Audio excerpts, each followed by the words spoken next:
It came out yesterday. I think it was NFL Media that said that the Jets were getting the Cowboys pick, not the Packers pick. Right. Because the Cowboys have two. And, you ideally want to get the higher of the two.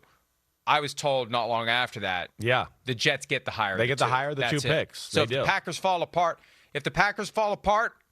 that's the pick the Jets get. If the Cowboys continue to be below water, that's the pick the Jets get. So that's the best outcome possible for the Jets. Now you don't have to. I guess you root against both of them.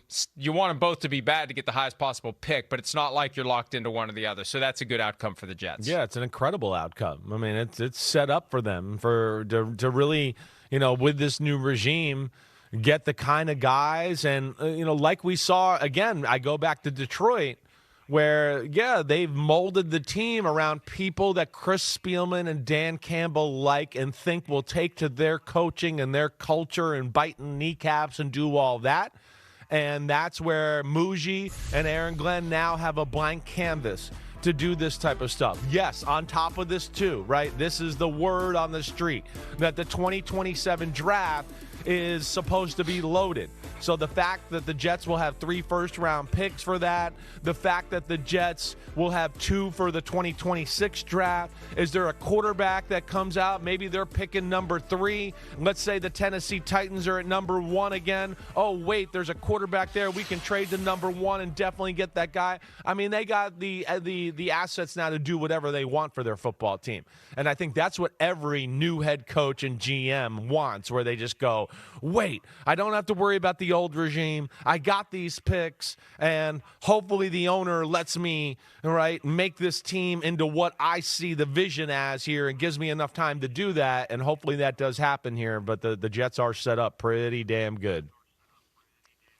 On the subject of quarterbacks, when word began to trickle out yesterday that the Sauce Gardner trade included not just 2 first-round picks but a player, the PFT writer text thread was kicking around the idea that Anthony Richardson would be going to the New York Jets. And he's currently on IR with the fractured orbital bone, but at some point he's going to be a guy that the Colts look to shop somewhere. Shopping that asset, shopping that contract. They've got him under contract for 2 more years. It'd be a risk to do it now, though, because he's going to be healthy at some point. And Riley Leonard's your backup. And Daniel Jones, I mean, I'm not saying this by... any but he's been beat up a lot. We know an indirect Malocchio, but and people are always like, "Oh, don't jinx him."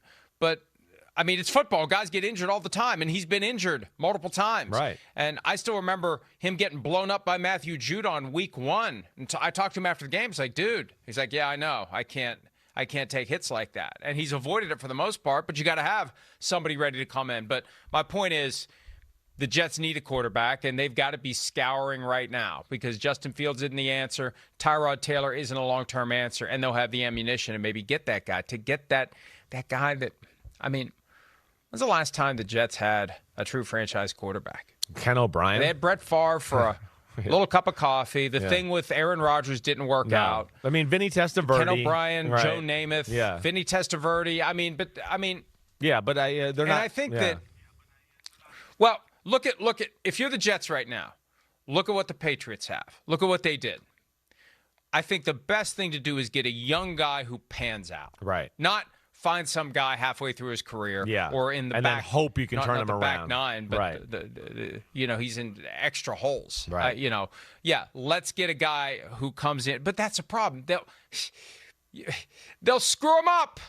And I don't say that as a slap on Aaron Glenn or Darren Muji. I still think that all the dysfunction in New York starts at the top, and anything that the folks under are doing, in addition to all the other stuff they have to do, they're trying to prevent the dysfunction that flows from the top of the organization from screwing things up. But the Jets have a long track record of screwing up young quarterbacks. But I think that's ideally the best way to do it. Agreed. If you're the Jets. To eventually get a Joe Namath. Right. That changes your organization, right? I mean, we've talked about this a lot. The Chiefs weren't that cool. They got Mahomes. It's like, wait, that red and yellow Oscar Mayer uniform looks kind of cool.